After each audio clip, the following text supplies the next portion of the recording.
ഇടുക്കി കാഞ്ചിയാർ പഞ്ചായത്തിലെ അഞ്ചുരുളിയിൽ 24 കുടുംബങ്ങളുടെ വൈദ്യുതി കണക്ഷൻ വിച്ഛേദിക്കാൻ KCBക്ക് വനംവകുപ്പ് നോട്ടീസ് നൽകി.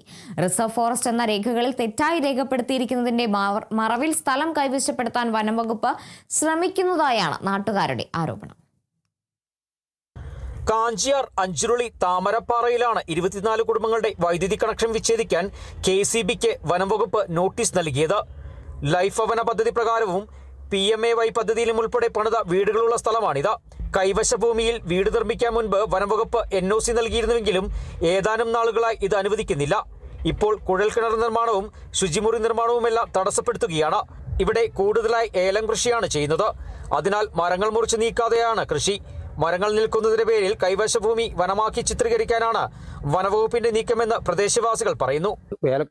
കൃഷിയാണ് ഇതിനകത്ത് കൂടുതലും ഇപ്പം നടന്നു വരുന്നത്. അപ്പോൾ ഒരു അടിയിൽ ഒരു മരത്തിന്റെ ഒരു ചെറിയൊരു ചില്ല് വെട്ടിയാൽ അതിന് കേസ്, ഒരു ബാത്റൂം പണിത് കഴിഞ്ഞാൽ അതിന് കേസ്, ഒരു ലൈഫ് മിഷന്റെ ഒരു പെര പണിത് കഴിഞ്ഞ് കഴിഞ്ഞാൽ അതിന് കേസ്. ഈ റേഞ്ച് ഓഫീസർ കഴിഞ്ഞ ദിവസം ഒരു പോസ്റ്റ് ഇട്ടിരിക്കുന്നു, 4 കുടുംബങ്ങളെ ഇവിടെ താമസിക്കുന്നുള്ളത്. 40 കുടുംബങ്ങൾക്ക് മേലെ ഞങ്ങൾ എണ്ണി കാണിക്കാം. ഇവിടുന്ന് കൗന്തി വരെ, ഈ ആദിവാസി കുടിയുടെ ഇവിടെ മുതൽ കൗന്തി വരെ ആൾക്കാർ താമസിക്കുന്നതാണ്.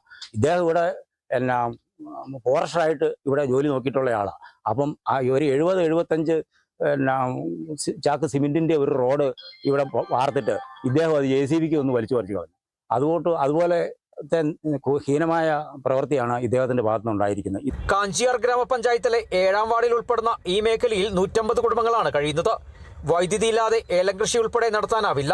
ഇക്കാര്യങ്ങൾ മനസ്സിലാക്കാതെയാണ് വനവകുപ്പിന്റെ നീക്കം. വനവകുപ്പിന്റെ നടപടിക്കെതിരെ CPIM-ഉം കോൺഗ്രസും സമരവുമായി രംഗത്തെത്തിയിട്ടുണ്ട്. Kerala vision news, Idukki.